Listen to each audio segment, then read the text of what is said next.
channel. Hey, you know what time it is? What time is it, man? The big...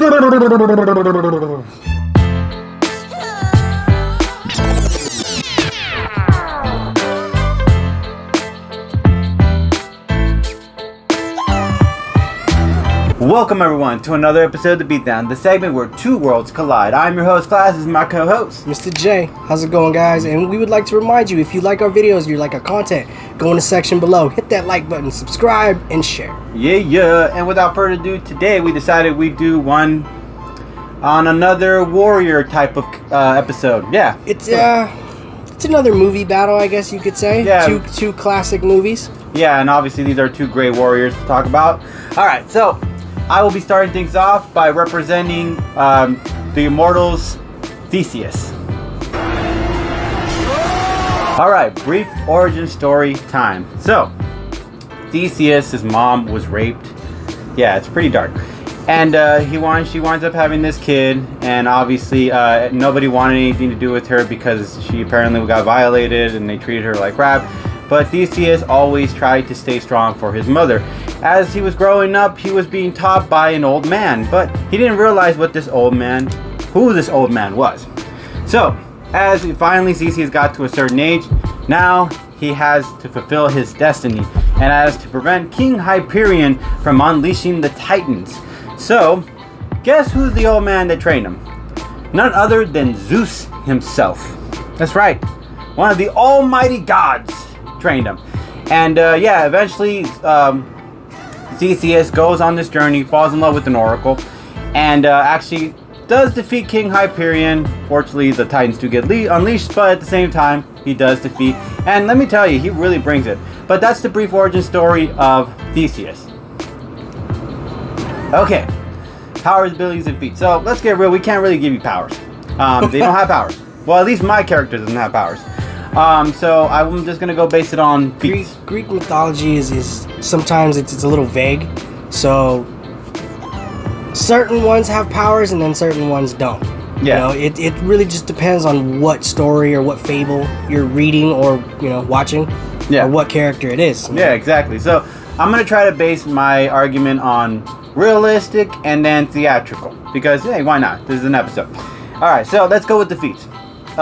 He led and charged headfirst into King Hyperion's army. Okay, when he did that, he must have took at least 20 guys down before he went to go get after King Hyperion. Okay, 20 guys, at least, maybe even more. I lost count. He was going so fast when he was killing them.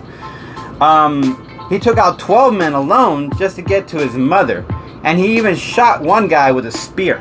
Okay, I mean, it was a really good shot. Like he threw it straight. Twice he's done that, by the way. Yeah. It's wild. He took down a Minotaur man. I mean, this guy was a beast type mode. He's not an actual Minotaur, but he was a giant sized guy. You can't really put down that easily.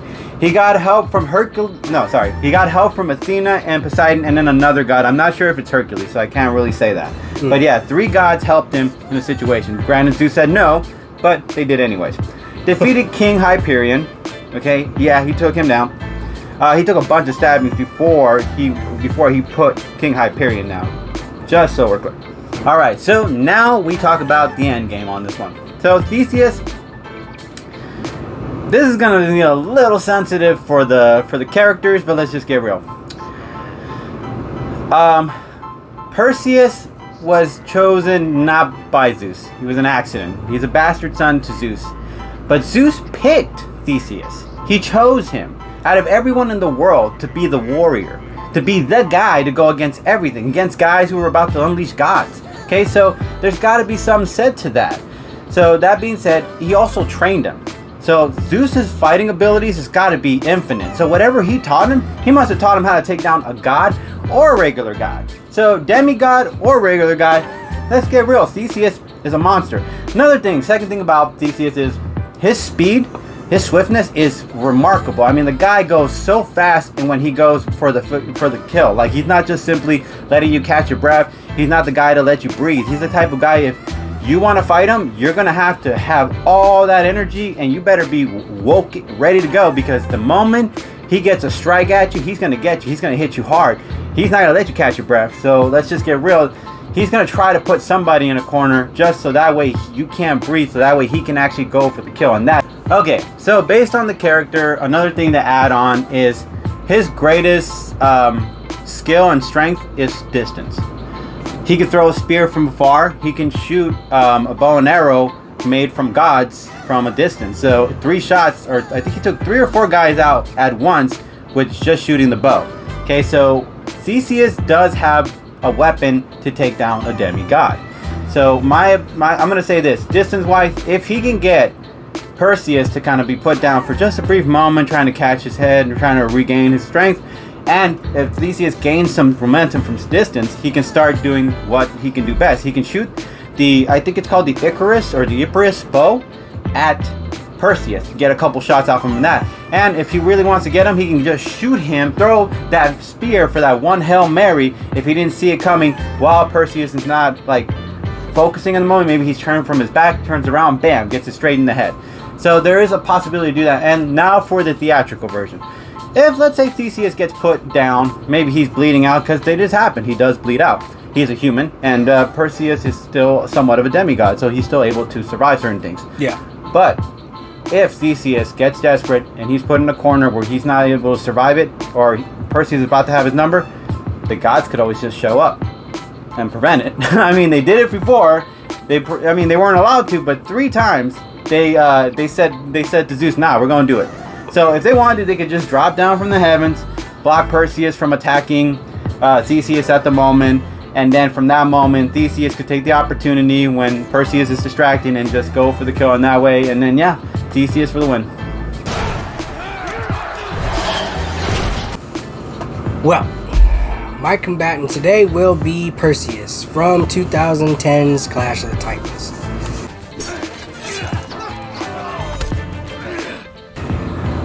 Brief origin on Perseus. He is a demigod, as we've said before.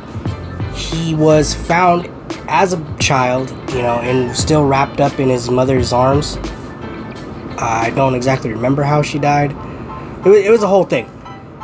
Zeus came down, got the king's wife pregnant, and that's how Perseus came in. But really, Zeus just had done that he really just did that to piss off the king. Yeah, it's so sick. He turned into the king to make the wife believe that it was the king, so they made love, and then bam, got knocked up, and then the king was like, "You son of," and then just flew off. So, he was found in his mother's arms. He was raised by a fisherman and his wife. They raised him as his own, gave him the name Perseus. I believe he also had a small sister. So one day they were in a boat fishing, doing what they do, because they're fishermen. So, a bunch of Furies had come down because soldiers were disrespecting statues of the gods, and at this point in time the gods did not like that, so they were very angered and annoyed, so they sent a bunch of Furies down to kill the soldiers. However, when the Furies came down, they all morphed into one being. That being happened to be Hades, the god of the underworld, and he immediately destroyed the ship that Perseus and his family were on. None survived except Perseus.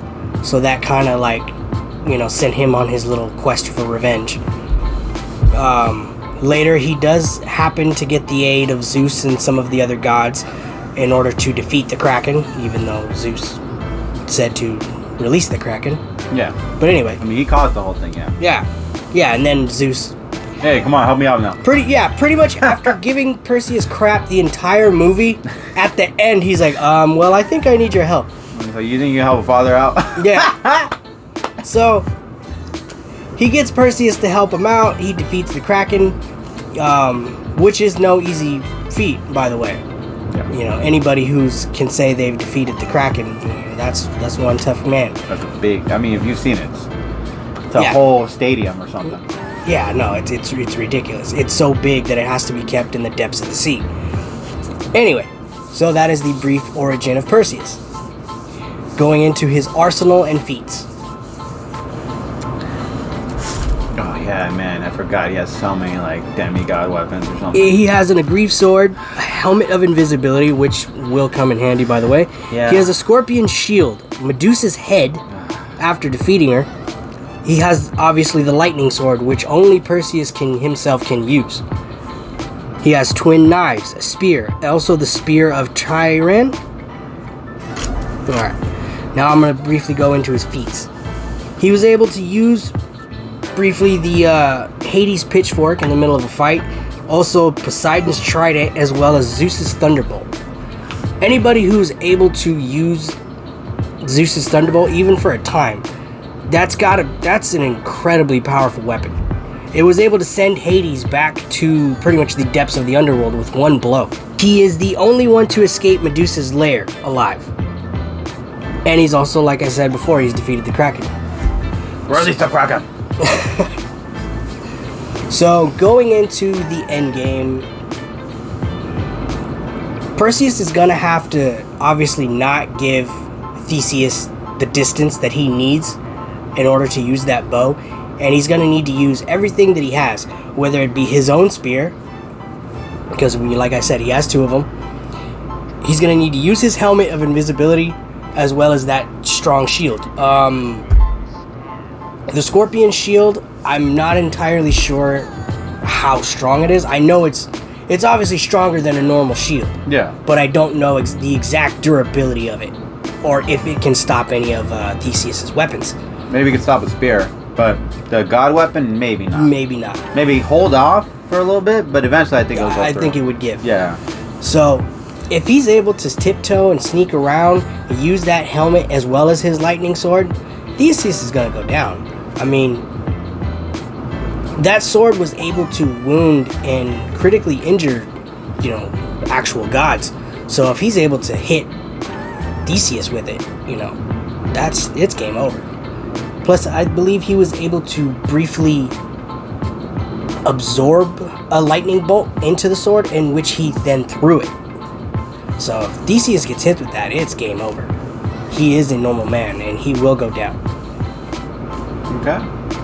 And if Perseus gets truly desperate, he could always just pull Medusa's head out of his bag. I mean, that is why he keeps it. That's true. Anyone who looks into, Theseus, I don't know if he's fully aware of the whole Gorgon and Medusa and then that whole mythology. I want to say he is, but if he's unaware of what's going on even for that brief second, he's going to get turned into stone, and then all Perseus needs to do is smash him. Yeah, I'm gonna say that he's not gonna know because he didn't like gods in the first place, so he probably didn't do his research on them at all. Which means that if there's any tricks that Perseus could have, it'd be the fact that he knows the knowledge of these things, because with those he could have that advantage for sure. Like a sneak attack, perfect sneak attack move right there. Out of nowhere, bam, head. Yeah. I mean, as soon as he's turned to stone, that's it. There's really no way to reverse it. Yeah, he's not a god, so it's... Yeah. And, that would be my endgame.